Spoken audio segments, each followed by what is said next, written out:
उच्चतम न्यायालय के माननीय न्यायमूर्ति माननीय श्री जेके माहेश्वरी जी,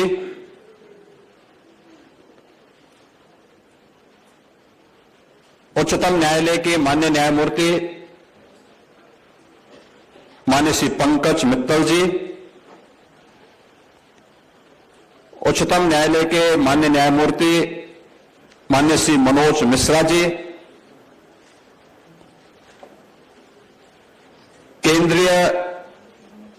कानून मंत्री माननीय श्री अर्जुन राम मेघवाल जी, इलाहाबाद उच्च न्यायालय के माननीय मुख्य न्यायाधीश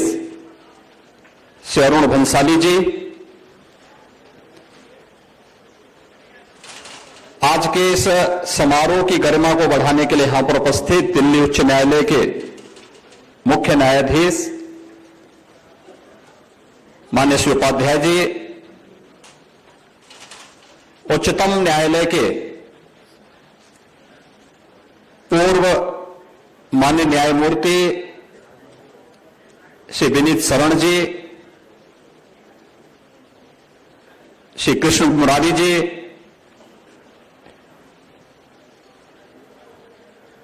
उत्तर प्रदेश सरकार में मंत्रिमंडल के मेरे सहयोगीगण,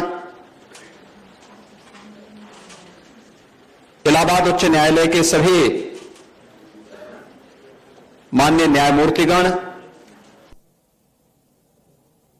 सभी माननीय जनप्रतिनिधिगण,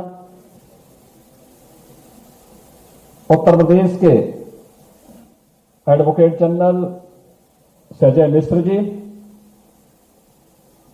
बार काउंसिल उत्तर प्रदेश के chairman Shri Shiv Kumar Gaur ji, president advocate association Prayagraj, Allahabad high court bar association के प्रेसिडेंट और आज के समारोह में उपस्थित बार एसोसिएशन एडवोकेट एसोसिएशन से जुड़े हुए सभी पदाधिकारी और हमारे सभी सम्मानित अधिवक्तागण और उपस्थित बहनों और भाइयों, भारत की विरासत की इस धरा पर मैं भारत के मुख्य न्यायाधिपति का और भारत के उच्चतम न्यायालय के सभी माननीय न्यायाधीशों का, केंद्रीय कानून मंत्री जी का उत्तर प्रदेश वासियों की ओर से हृदय से स्वागत करता हूं, अभिनंदन करता हूं। आज का दिन हम सब के लिए अत्यंत गौरवमयी दिन है। लोकमाता अहिल्याबाई होलकर जी का आज 300वीं जयंती है और 300वीं जयंती वर्ष के साथ ही यह वर्ष भारत के संविधान को लागू होने का अमृत महोत्सव का वर्ष भी है। भारत रत्न बाबा साहब डॉक्टर भीमराव अंबेडकर जी के नेतृत्व में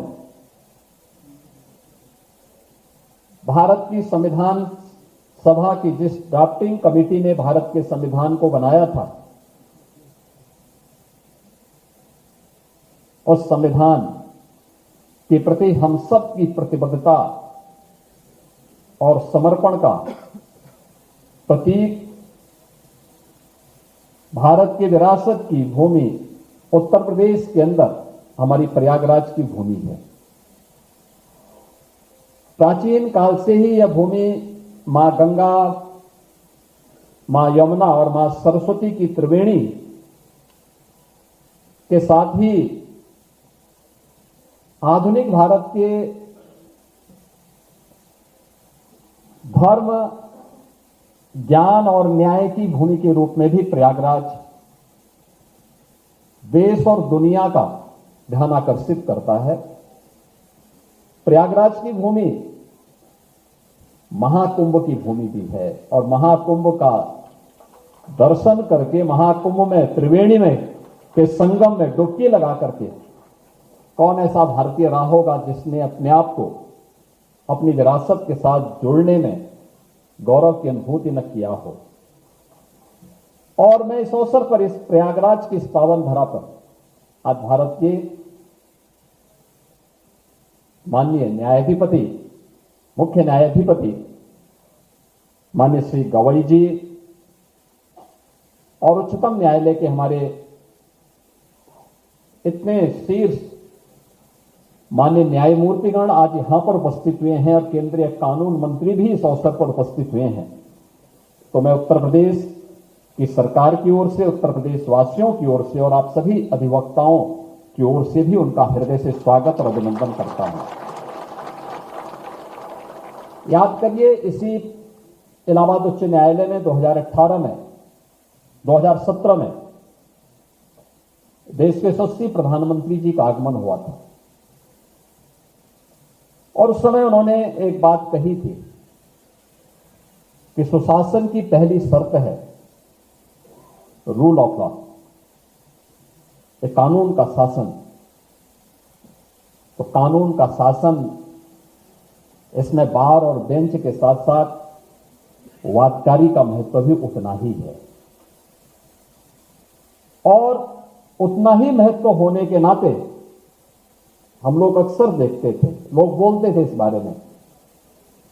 कि अधिवक्ता बड़ा गुस्सेल होता है। तो हम बोलते थे, भाई देखो किन परिस्थितियों में कार्य कर रहा है। घर की परिस्थिति अलग, न्यायालय की अलग, और जब उसके चैम्बर में कोई वादकारी जाता है तो दिन में ही उसको सूरज दिखाई देता था, तारे दिखाई देते थे। टूटा हुआ चैम्बर, पेड़ के नीचे बैठकर और न्याय की जद्दोजहद करता हुआ दिखाई देता है। और मैं इलाहाबाद उच्च न्यायालय के अपने मुख्य न्यायमूर्ति जी को और यहां के सभी माननीय न्यायमूर्तियों को, बार एसोसिएशन और एडवोकेट एसोसिएशन के सभी पदाधिकारियों को हृदय से इस अवसर पर बधाई देता हूं। ये अपने आप में कैसा इंफ्रास्ट्रक्चर होना चाहिए और ये मॉडल अपने आप में है। ये केवल मॉडल केवल बार और बेंच के लिए नहीं,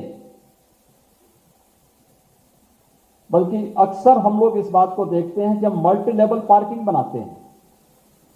लेकिन वहां कोई जाता नहीं। और मैं बार बार अपने सभी जितने भी हमारी अर्बन बॉडीज हैं उनसे कहता हूं, भाई देखो मल्टी लेवल पार्किंग जब बनाओगे वे तभी सफल होंगे जब आप उसके कुछ स्पेस को कॉमर्शियल रूप से उपयोग करेंगे, उसमें दीजिए उस प्रकार की व्यवस्था। मुझे आज से 5 वर्ष पहले गोरखपुर में वहां पर विकास प्राधिकरण ने एक मल्टी लेवल पार्किंग बनाई थी, लगभग 6 वर्ष पहले बनाया उन्होंने। वो चला नहीं। मैंने कहा चलेगा भी नहीं। मैंने कहा एक काम करो, इसमें अंतिम 2 फ्लोर में कुछ कॉमर्शियल स्पेस दे करके उसको संचालित करिए और फिर मैं इसके बाद आपसे बात करूंगा। उन्होंने जैसे बनाया, आज वो पूरा कॉम्प्लेक्स पूरा फुल होता है। जो लोग सड़कों पे अपने वाहन खड़ा करते थे, जहां तहां खड़ा करते थे, वे लोग भी अब वहां उस मल्टी लेवल पार्किंग में अपने वाहन खड़ा करते हैं और कॉम्प्लेक्स में जाकर के वहां की सुविधाओं का आनंद भी लेते हैं। और मुझे लगता है कि उससे बेहतरीन एक व्यवस्था आपने यहां पर दी है। मल्टी लेवल पार्किंग के साथ साथ अधिवक्ताओं के चैम्बर, उनके लिए कैफेटेरिया भी दिया है, आधुनिक किचन भी दिया है और सभी प्रकार के कॉन्फ्रेंसेस के लिए भी यहां पर उस प्रकार की सुविधा यहां पर आज एक साथ देखने को मिल रही है। और यह इंफ्रास्ट्रक्चर के लिए एक नया मॉडल हो सकता है कि अधिवक्ताओं के चैम्बर, और मैं मानता हूं कि अब ये वातानुकूलित चैम्बर आपके गुस्से को शांत जरूर करेगा।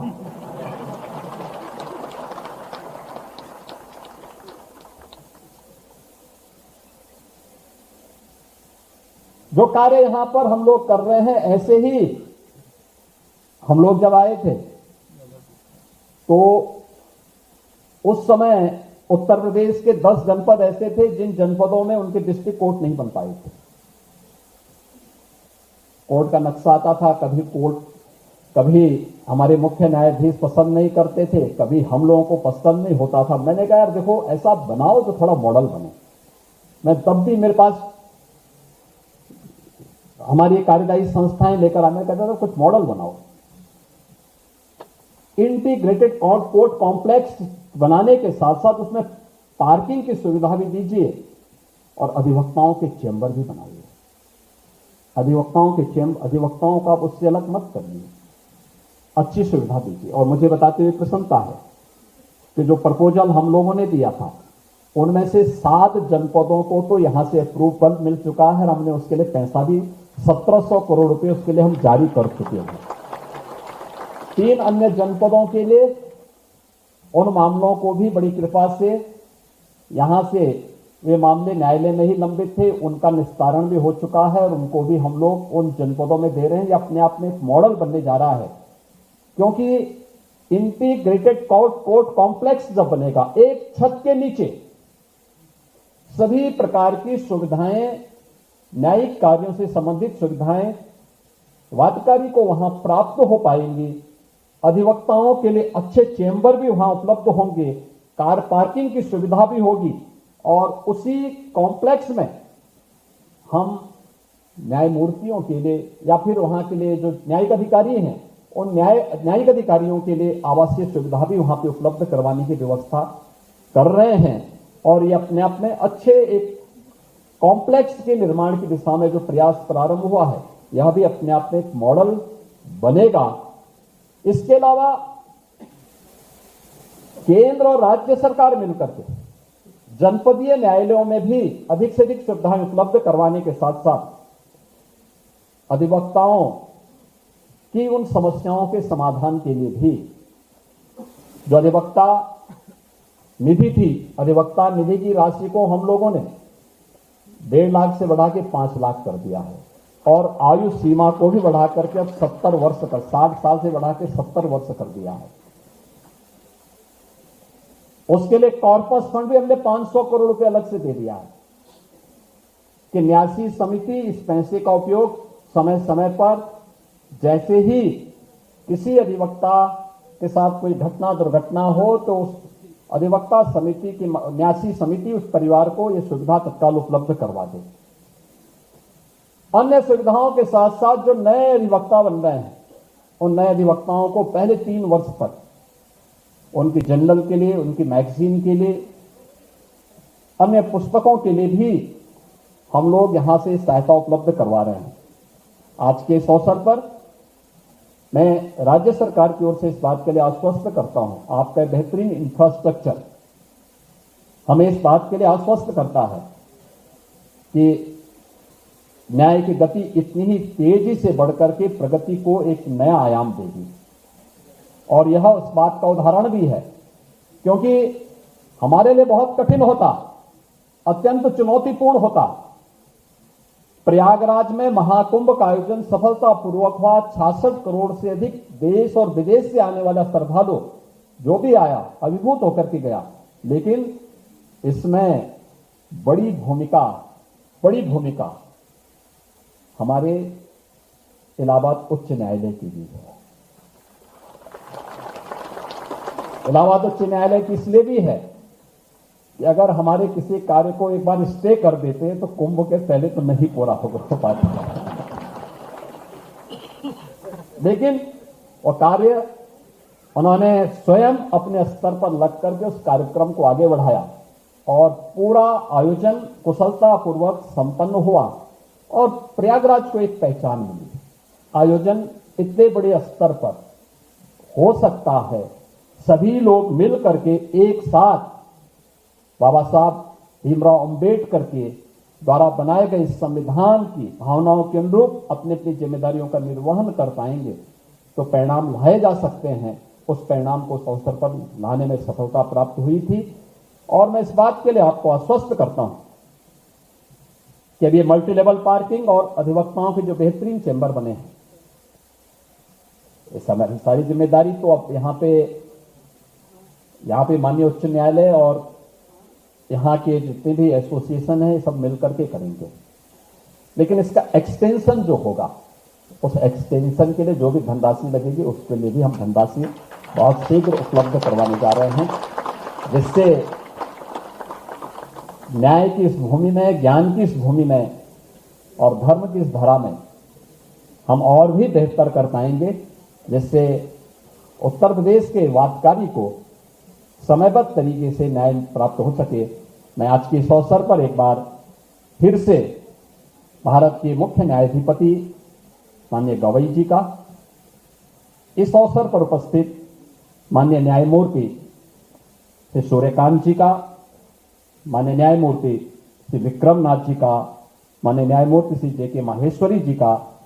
माननीय न्यायमूर्ति श्री पंकज मित्तल जी का और माननीय न्यायमूर्ति श्री मनोज मिश्रा जी का, केंद्रीय कानून मंत्री माननीय श्री मेघवाल जी का उत्तर प्रदेश सरकार की ओर से और उत्तर प्रदेश की जनता जनार्दन की ओर से हृदय से स्वागत करता हूं, अभिनंदन करता हूं। धन्यवाद। जय हिंद।